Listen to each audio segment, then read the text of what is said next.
Hey everyone, Dr. B here from Steps to the Future. Coming to you with this week's career conversation. So C3 with Dr. B, we're talking about career awareness, career development, and career exploration, but in the context of higher ed. So just because you don't hear me specifically talking about those three aspects of career, it doesn't mean that the subject at hand does not connect with it. If you're going to college, when you get out of college, you're going to work. So it's really important that we keep that in mind as we think about what we're doing, as we think about the opportunities that are available to us, and as we just make it through the day. So go grab something to drink, go grab your pen and pencil. I don't know, do people use pen and pencils anymore? I'm so used to saying that, or just get comfortable. And we'll be back with you in about 10 seconds.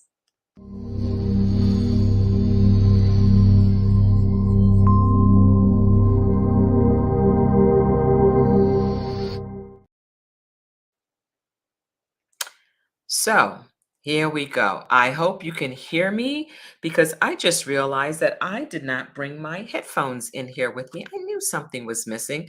So if folks are out there, if you're listening, please let me know if you can hear me because I did not bring my headphones. And unfortunately, my husband is in the other room, so I can't call to him to come and bring my headphones. But if you can hear me, give me a thumbs up or say yes, no, maybe so, not sure. But, let me know something so I can find out whether or not you can actually hear me as I'm talking. Let's see. Sure, but Okay. I just checked on Facebook. I can hear myself. So that's good. So this evening, as I said, coming to you, as the title said, some information about the cost of attendance. Now, originally, I was just going to talk about scholarships, but I had the opportunity to do a college fair this week and just having conversations with people about the variety of terms that they need to know in order to make it through this whole college process and how we talk so much in acronyms.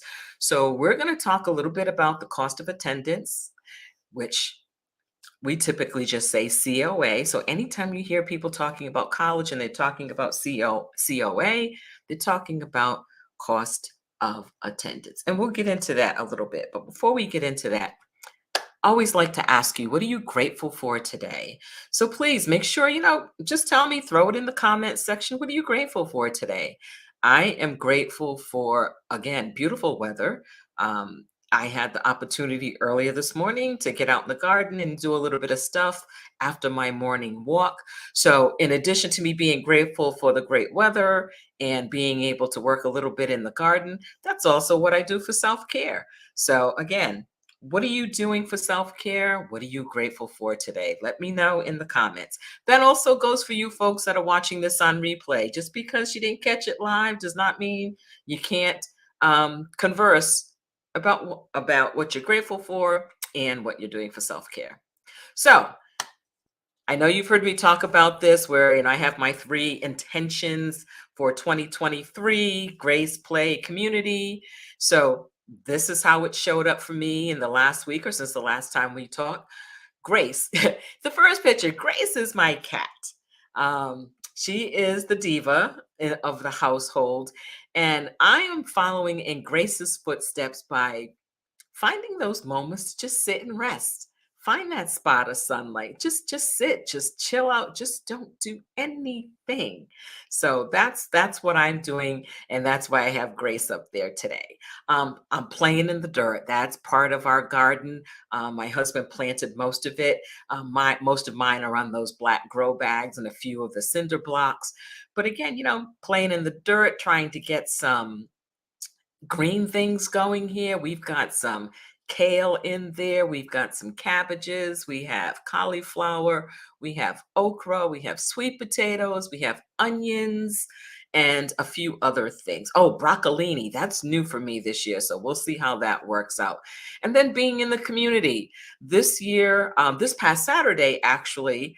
Was the sixth annual HBCU College Fair that is coordinated by Mark Yarborough and his team over at the Smith Recreation Center. So, one of the things that I really tried to focus on during the college fair, in addition to talking to members of the community about college going and the different steps that they could take, I also wanted them to understand the importance of reading, importance of literacy. So, folks who came over and engaged with me and had some conversations were able to choose a book out of some books that I was donating to the cause. So this young lady, Gia, after having conversations about what she plans to do after high school graduation, chose this book by Toni Morrison. So again, getting out in that community and just being able to have conversations with folks.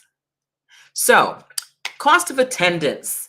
So, one of the things I just want to briefly give you information about is the definition of cost of attendance.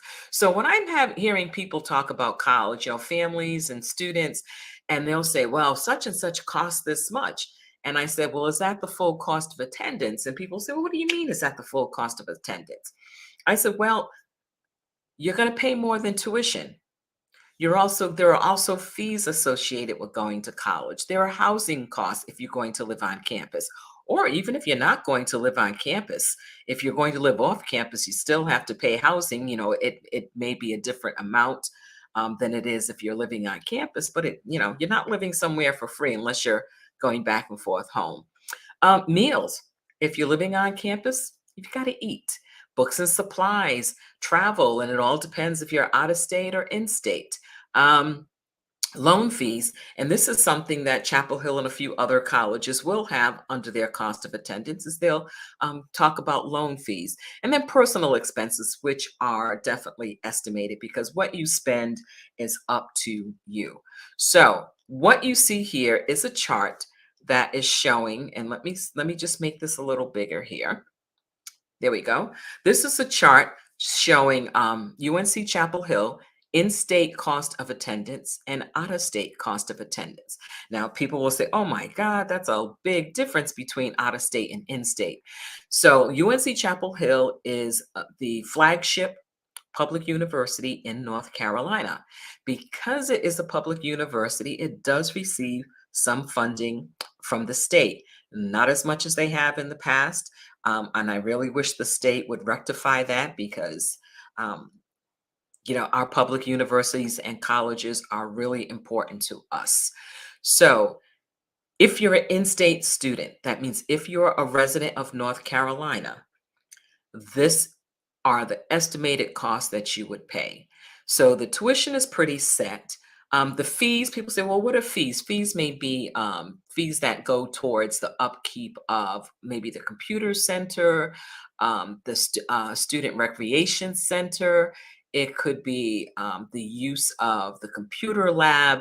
So each school, if you go on their website, you will be able to see what the breakdown of fees are. And then there are housing costs if you live on campus. Many colleges do give you the opportunity to choose where you're going to live on campus. Sometimes it's based on your academic year. So freshmen may have they may be a freshman residence hall, or the residence halls on campus may be open to everyone. However, as you're looking at colleges, please look at the different options that are available to you for housing because the pricing may be different. And we'll see that in one of the other schools that we're going to look at. Meals. Especially if you're a freshman, you have a meal plan, and there are different options. This is the particular one that Chapel Hill just happens to have on their website, and I'll give you the URL for that in one of the next slides. Actually, let me put that up right now. Nope, you'll see it in the next slide. And travel, again, travel is up to you. How much you spend, how little you spend, and personal, that's their estimate. but it's some students spend a lot less, some students spend a lot more. So if you're an in-state student, that means a North Carolina resident, you might be spending a little over $26,000 per year to attend UNC Chapel Hill. That is the full cost of attendance. If you're an out-of-state student, you see that number is a little different because of the tuition. So that is the biggest thing, and also the travel, because now you're out of state and you have to get back and forth to North Carolina. So the travel may be different. You may be flying, you may be taking a train. Because of the cost, it may be that you're only going home at semester breaks, for holidays like Christmas. Maybe you don't get to go home for Thanksgiving. It all depends, but those are all those opportunities and questions and what have you that you will be thinking about. So in this next slide, let's look at what we have here. In the next slide, just briefly, for folks that aren't as familiar with the terms that we use, and sometimes it's so funny because people that are in this business, whether you're a school counselor, an independent educational consultant, someone working with a community-based organization, or someone with a different type of program, we kind of throw these terms around and talk about them all the time because we're used to it. It's part of what we do. So it's really important that you take some time to learn the the definitions of the different terms. So I'm not going into a whole lot about this tonight. I would recommend, if you're in North Carolina, that you go to cfnc.org and really look at the information that they give you. So basically, there are four types of financial aid: grants, scholarship, loans, work study. Grants and scholarship are gift aid. That means if you get grants, you get scholarships, you do not have to pay this back. That's what you hope for. That's what you hope for, that you get this gift aid. Self help aid means that, yes, this is coming out of your pocket. The loans, you may get a loan from a college or from a private loan servicing agency, but you have to pay it back. Work study, you have to put in the hours to actually get the money from work study. First, you have to get a job for work study, and that's a whole thing on its own. Um, and then that money goes toward your college expenses. So gift aid, self-help. That's kind of it in a nutshell, but that's a very simplified version. But I just want you to understand that as we look at these next slides. So in this next slide, so one of the things I want people to think about, again, is the totality of cost of attendance. So there are so many times when I know I hear families say this, or my colleagues talk about families saying this, and they'll say, "Whoa, I just got a scholarship for $35,000. Well, that's more than so and so gave us. They only gave us 15,000." So in our heads, we're always thinking, okay, but what was the cost of attendance for each of those schools? That makes a big difference in what the final cost is going to be out of your pocket. So you need to know the cost of attendance for schools. So on the screen here, let me make this a little bigger for you.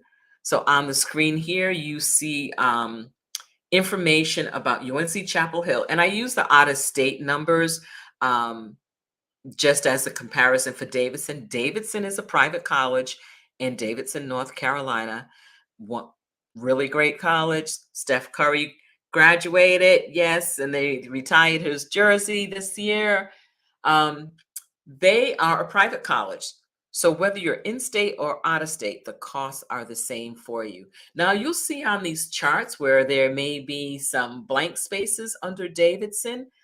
That's because when I went into their website and looked at information about the cost of attendance, this is what they gave. So sometimes you have to do a little bit more research to find information about a particular college. So let's talk about what we're seeing here. Let me just get on this a little bit. So here's what we're seeing. So again, you see the out-of-state tuition and everything. Oh, I've got an extra thing up there that says meals. That should not say meals. That so ignore that. That was one of those things when it was copying and pasting from another thing, you just stuck it in there. Okay, so you can see all that information for Chapel Hill out of state. And you can also see, if you want to check on these yourself, you can also, here's the URL for where you can find that information under studentaid.unc.edu /incoming /costs. So you can find that information. And I suggest that you do this for any college that you're thinking about, especially juniors who are still in the process of creating their college lists. Seniors, hopefully you've already done this because you've got a pretty big day coming up next week. So Davidson College, tuition and fees on their site, they give it to you as one number. Housing 8,200. Now you see where it says meals 8,200, but it says all access. That is the highest price meal plan at Davidson. There are other meal plans that cost less. But in this particular case, when you go on their site and you look at the information about tuition and fees, they give you that information. But you can also find out what it costs for a less expensive meal plan. So, again, pay attention to that because not every college sets up their cost of attendance information the same. So you just have to do your research, do due diligence, and find that information. When I was looking on their site and looking under their cost of attendance page, they really didn't say anything about books and supplies. So again, this is where you have to do some extra digging to find that information because it wasn't there on the chart, similar to that information that was available for Chapel Hill. They don't travel, again, it's an estimated amount for travel. You may be paying that much for travel. It may be less. It all depends. This is very much an individual thing. So travel is one of those what we call. So there are two other words that come up with um, the whole cost of attendance, and there's direct costs and indirect costs. So the direct costs are those costs that you have to pay. So like tuition, so like housing, the fees, the meals. The indirect costs are the ones that you have some control over. So that could be books and supplies, that can be travel, that can be your personal expenses. As far as books are concerned, maybe you are not buying new books. Maybe you're renting books because that's one of the things that a lot of colleges do now. They have it set up where students can rent the book for the semester. Sometimes, your professor will put books on hold, on reserve at the college library for students to check out and to use. So before you run out and buy any books or go on your college's bookstore website, find out what your professor requires, and that will be in the syllabus. They don't have loan fees here for Davidson. That's because when they are packaging financial aid award packages for students with need-based who are receiving need-based aid, they do not package it with loans.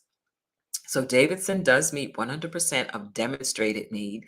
That's another whole term that we'd need like an hour to talk about. So again, that's why you don't see loan fees there, because if you are a student who is receiving need-based aid, Davidson does not package loans with your financial aid award. And again, the personal, it says 1820. Again, it could be a lot less than that. It could be a lot more than that. I know when I was in college, my personal fees, we didn't have a lot of money. So I wasn't spending a lot of money. $5 would go a long way, but that was back in the day. That $5 will not be able to be stretched the way it was back then. So if you want to get that information about Davidson, here's the URL for it. And I'm just using Chapel Hill and Davidson just as an examples. It has nothing to do with, because I prefer those colleges over other colleges. They're in North Carolina, and I just wanted to show that information. This is information for 2023, 2024. So it is the information for students that are graduating from high school this year that may be attending one of these two schools. So if you're a student from Rhode Island and you're going to Chapel Hill, that out of this chart on the left will pertain to you. If you're a student in North Carolina or any other state and you're attending Davidson, that chart applies to you because as a private college, students in state and out of state pay the same cost. Now here's what you need to think about. So, say you got some money from Chapel Hill, and these numbers are totally made up. This is just, and in this particular case, this quick example, I'm just talking about gift aid, grants, and scholarships, money that you do not have to pay back. There may be loans in your package if you go to Chapel Hill. Um, so, let's just look at this. So, you get your financial aid package, and one of the things in it is that Chapel Hill is awarding you $25,000 per year. So $25,000 off that 37,360. That sounds pretty good. Sounds pretty good. So you're looking at that. I'll say, okay, this is good. But then you get your financial aid award package from Davidson, and it's $40,000. So this is what I want people to think about. I mean, most of you, if you're watching this right now, you already see the point that I'm trying to make. So when I hear people say, "Well, I got $40,000 from Davidson," Chapel Hill only gave 25,000. So I'm going to appeal that because I think I should get as much. Let's look at the cost of attendance. So yeah, you got that $40,000. How far does that bring your costs out of pocket? Now remember, this isn't including any other self-help. This is just say this is your whole package. This is what you're getting. So again, because Chapel Hill's cost of attendance is lower, even though they gave you less money, their net cost to your family is lower.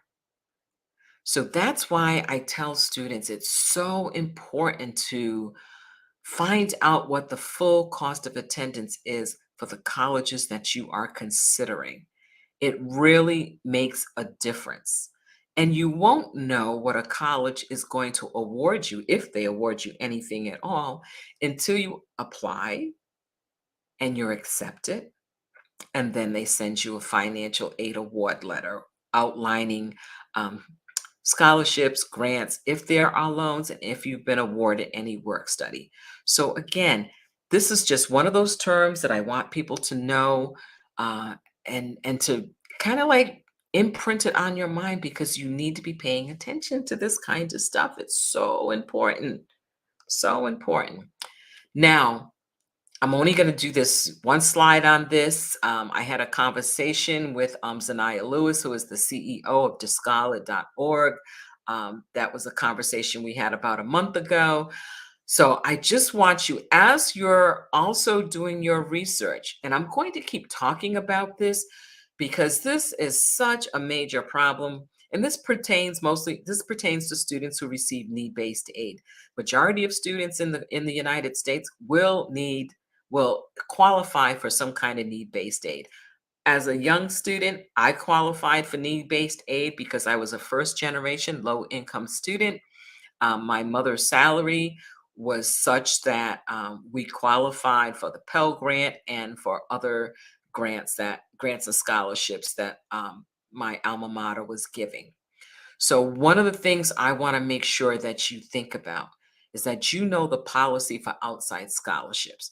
The reason I'm saying this, again, in conversations that I've had with families, when I ask, so how are what are the plans for paying for college? How are you going to do this?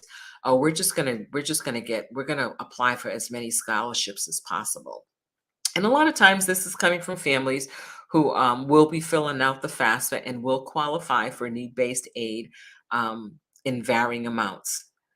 So when I ask, do you know how an outside scholarship will affect your financial aid award package from your school? Most people have no idea. They don't know that that's a thing.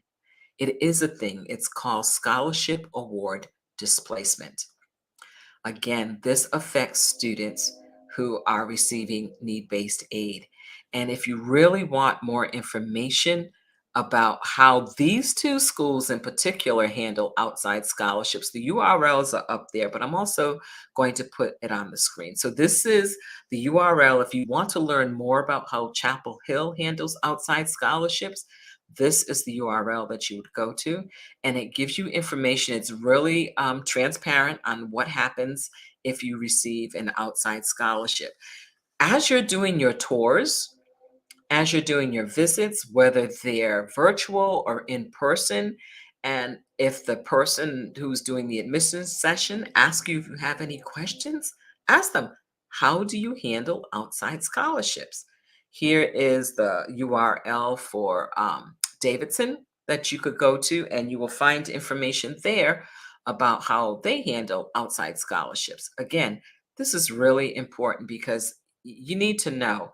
And if you want further information about scholarship award displacement, please go to discollet.org. They are the leaders right now in talking about scholarship award displacement. Zanaya Lewis and her team are doing heroic work and bringing attention to this awful, awful practice. So again, this is something that I want you to make some choices about and to learn about because it's really in your best interest to do so. Whoops. Here we go.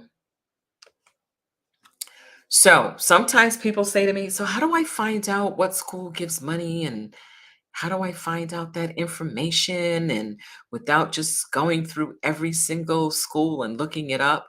So two colleagues of mine, well, not just of mine, but of many people in the independent educational consulting world, Jenny Kent and Jeff Levy, this is probably the fifth or sixth year that they have provided this resource. This is, and let me make it a little bit bigger here for you. This is their domestic undergraduate need-based and merit aid. And you see it's dated August 2023. So every August, Jenny and Jeff will release the newest version of this. So what they have done is they have taken a number of colleges throughout the United States, close to 400 colleges, and they will give you information. So you see in that first column, they give you the total cost of attendance out of state.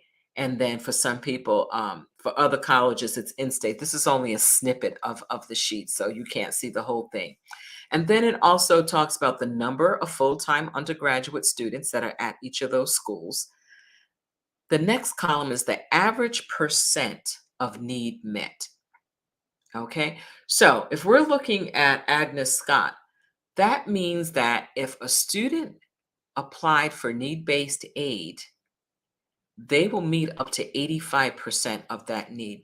That's good for someone that knows they're going to need aid, okay? And they know that they're in that income um, range that qualifies them for need-based aid. So if you know that your FAFSA, your EFC is low, you want to look for colleges that have a high percentage of need met.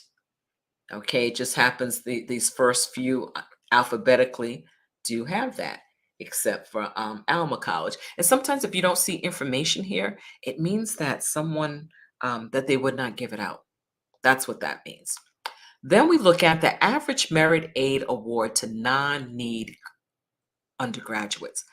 So for people who don't qualify for need-based aid, this is the percentage of those folks who will receive some type of money from the school. Okay? So in the column just before that, it tells you the average merit aid award to non-need. So this again, so need does not mean I need this money. Need is determined by the information that you put on your FAFSA and what the results are. So this is really cool. So you're looking here and you're saying, okay, this school, this average need is 31,000 that they give. Remember, total cost of attendance is about 60,000, a little over 60,000, but 98% of the students do receive close to that. So remember, it's average. So some students are receiving above, some people are receiving below. But here's the kicker. Let's go down here to Alfred College. So again, average merit about $20,000. Total cost is about 50,000, but they only give it to about 10% of their students. Oof. So that's pretty competitive to get any money. So again, if you're a family that knows you won't qualify for need-based aid, but you know you're going to need some financial help, you want to look for colleges that not only um, award merit aid, but also award it to a good number of their students. I mean, if they only award it to 2% of their students, you know, that's like flipping a coin and taking your chances and praying that you get it. Um, and they also go on to talk about, what they use. So, FM means federal methodology. That's the FAFSA. Institutional methodology, that is the CSS profile, which is a private financial aid document that is owned by the College Board. And they're telling you the source of their information. Now, for you, if you go to this website, so I have bit.ly/GenJeff 2023. You can get this information and you can download it as a spreadsheet or as a PDF. I highly recommend downloading it as a spreadsheet because then you can sort the columns. And that just makes it so much easier for you to be able to use this particular resource. So if you don't do anything else tonight, download this. Please download this. Use that URL that's there. Download this and pay attention because when the 2023 document comes out. My throat was getting a little dry there, so I had to take like a very quick drink here. So again, make sure you do that. Make sure you start looking at the costs of attendance. So let's look on to the next screen here now. We're at our book recommendation. So as some of you can see here, and maybe let me do this so you can actually see it. My friend Brenda Gerhardt, I know it was Brenda that sent it to me, sent me this wonderful t-shirt. So it says, books, open minds, hearts, and doors. You know how much I am fanatic about people reading. Today I had a meeting as the vice president of the Friends of the Library here in Fayetteville, North Carolina. And one of the things that we do fundraising and what have you to help provide programming for the library. And I don't know how many people know how important that organization is to what they see in our local library. So wherever you are, please support your local libraries. Okay, so let's get back to here. Okay, so here's a book that I thought I've been listening to the podcast for quite a while, and I started reading the book. So one of the reasons why I am recommending this book, many times students will say to me that they are interested in a career in criminal justice. And we'll talk about the different aspects of criminal justice and what that means. I know I have another student who is very much interested in criminal justice reform. And I said, well, what does that mean? And she has a really good handle on what it means. But one of the reasons why I like this book, I love the podcasts, and I still listen to it. But, I also like to read. And reading this book, this is Ear Hustle, Unflinching Stories of Everyday Prison Life. What it does, I think, in reading the stories is to still help us see the humanity of people that are incarcerated. It has many stories in here. They're all true. None of these are made up. And for those of you that are not familiar with Ear Hustle, the people that they interview, whether on the podcast or whose stories they have in the book, are incarcerated at San Quentin. So again, definitely, here's the book here. This is my copy. I think it's really important that you think about that and you read it. So again, it says, in This Is Ear Hustle, Nigel and Erlon share their own stories of how they came to San Quentin, how they created their phenomenally popular podcast amid extreme limitations, and what has kept them collaborating season after season. They present new stories as told by currently and formerly incarcerated people, all with the same insight, balance, and rapport that distinguish the podcasts. In an era when more than 2 million people are incarcerated across the United States, they explore the full and often surprising realities of prison life. It says, This Is Ear Hustle reveals the complexity of life for incarcerated and formerly incarcerated people while illuminating the shared experiences of humanity that unite us all. So, if you know a student that's interested in criminal justice, I think this is a great book for them to read. Or if you're just interested in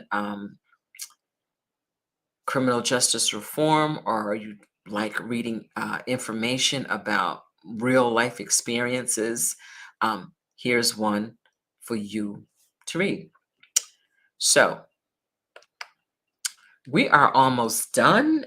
So, anyone has any questions? So, for people that are just tuning in, like if you have a question about cost of attendance, how to find this information. So remember, every college will have on their financial aid on their financial page of their website information about cost of attendance. So cost of attendance, again, let's do just a quick recap. We're talking about tuition, we're talking about housing, we're talking about fees, meals, books, travel, any other loan fees that may be there, personal expenses. So when you're talking about the price of college, you need to talk about the full cost of attendance. In many college information sites, you may see this abbreviated as COA.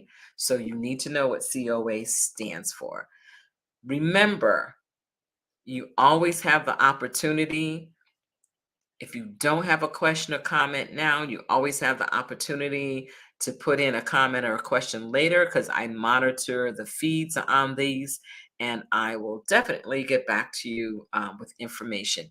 So one of the things I want to let you know, next week, I have a student who is graduating from Shaw University here in Shore is actually in Raleigh, North Carolina. It's one of the 10 HBCUs in North Carolina. So next week we will have Jamel Jones with us, again, graduating senior, and he's going to talk to us, of course, about his experience at a HBCU, why he chose the HBCU, some of his experiences at the HBCU, but also he's going to talk to us about some of the activities and not study abroad. I was going to say study abroad. Where am I getting that from? So he's going to talk to you about some of the activities and connections that he's had with their career center.